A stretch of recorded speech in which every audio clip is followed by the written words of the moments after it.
አላህ ደግሞ በዚህ ኡመት ላይ ሌላ ነብይ አይልክም። መደምደሚያው ነብዩ አለይሂ ሰላቱ ወሰላም ናቸው።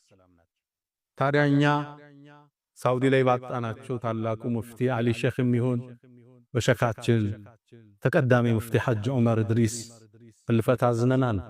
አላህ ሐዘናችን ይጠግነን። እነሱንም የጀነት ማረፊያቸውን አላህ ከፍ ያደርግላቸው።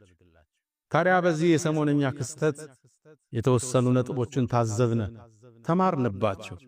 የመጀመሪያ አስደሳቹ ነጥብ ህዝበ ሙስሊሙ አንድነቱን ያሳየበት፣ አብሮነቱን ያሳየበት፣ ለዑለማዎቹ ክብርንና ሞገስን የቻረበት ክስተትን አስተናግደን ውስጣችን በሐሴት ተሞላ። ሊለያዩን ሊበትኑን ያሴሩት ሰዎች እጃቸውን አፋቸው ውስጥ ከተው ቁጭ አሉ።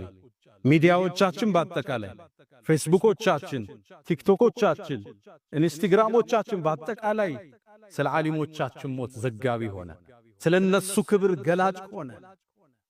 መጅሊሱም ትልቅን አመራር በመውሰድ የታላቁን ሼኻችንን አቀባበር መንግስት ጋር በማስተባበር በማቀናጀት በሚገባቸው ግርማ ሞገስ ክብር እንዲሸኙ ያደረግንበት፣ አብሮነታችን የታየበት፣ ትስስራችን የታየበት፣ ተለያይተው አበቃላቸው ያሉ ሰዎች ያፈሩበት ክስተትን አስተናግደን አልፈናል። ይሄ ትልቅ የሆነ መሸለም ነው ለዚህ ትውልድ። አብሮነት የታየበት፣ እንደማንለያይ ያሳየንበት፣ ፌስቡኮቻችን ሁሉ የዘገቡበት ማይረሳ ክስተትን ደማቅ አሻራን አሳልፈን እደናል። አልሐምዱሊላህ። ሌላ ደግሞ ታዘብነ ተገረምነም። የሌላ እምነት አባቶች፣ አርቲስቶች፣ ጋዜጠኞች፣ ታዋቂ ሰዎች፣ ባለሀብቶች፣ ኤምባሲዎች ሐዘናችንን ለመጋራት የአባታችንን ህልፈት ሐዘናችንን ለመጠገን አብረውን ቆሙ፣ አብረውን አነቡ። እናመሰግናቸዋለን። አላህ ሂዳያውን ይስጣቸው።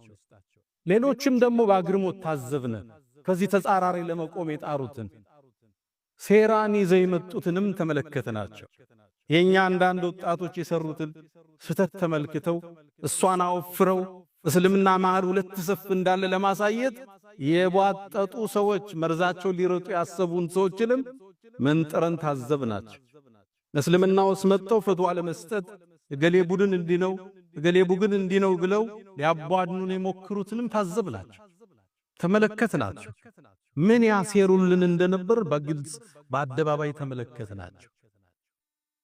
ደግሞም ሌሎችን አብረን ታዘብነ። የኛዎችን የኛም ምስኪኖች የነዛን መፈክር ያዳመቁ፣ የነዛን ላይክና ሸር ያደረጉ፣ ለማውገዝ ብለው ድሉን ለመጠቀም የሞከሩ የኞች ምስኪኖችንም አየናቸው። እነዚህ ከሌላ እምነት መጥተው ጥቂቶቹ ሰፊውን የክርስትና እምነት የማይወክሉት ትንንሽ አክቲቪስቶች ብቅ ጥልም ብለው ገሌ ሱፊ ገሌ ወሃቢ ማለት እንዲህ ነው ብለው ሊያባዱን ሲሞክሩ በትዝብት ተመለከትናቸው።